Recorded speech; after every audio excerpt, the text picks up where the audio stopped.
આવતા નથી તાર તો લડવાનું થાય તો પહેરી નથી કરી નથી ભેગું આ બધું એ ઠેઠ જ્યાં દિલ્હીના હરિયાણાના બધા પંજાબ વાળા ઠેઠ સરકારે હાકલ્યા હતા તો ગયા હતા માર ખાઈ અને મરીને એવા અમારા એના ખેડૂત નથી ભાઈ. તમે હમણાં કીધું ખેડૂતોએ પથ્થર માર્યા, તો ખેડૂતને શું કામ પથ્થર મારવું પડે? મજબૂર કોણે કર્યો પથ્થર મારવા? કારણ શું?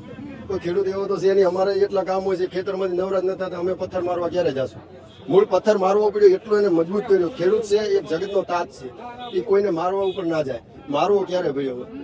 મૂળ એમણે જ કર્યું. સરકાર જો એના ઉપર ધ્યાન દે તો ઘણું સારું છે, અને એમનું કરેલું એ ભોગવશે. બીજું તો શું કહીએ? અહીંયાના ખેડૂતોની કઈ સમસ્યાઓ છે અને એ ખેડૂતો આવે છે બહાર? સમસ્યાઓ તો બેન બધી સરકારો આવી, કોઈ ખેડૂતની સમસ્યા ક્યારે પૂર્ણ કરી નથી. અત્યારે અમારે પાણી ભરાવા આવી કેટલા દિવસો થઈ ગયા, મહિનાથી 2 મહિના ઉપર થઈ ગયો, હાલ પણ આટલા પાણી પડ્યું છે ભરાય.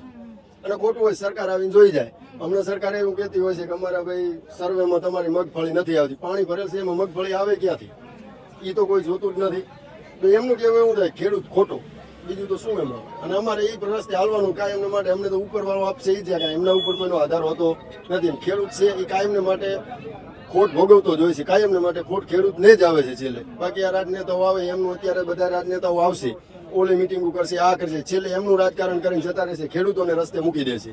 કોઈ ખેડૂત નેતા હજી સુધી આવ્યો ખેડૂતોના નામે બધા લડી ખાય અને ચડી ખાય છે.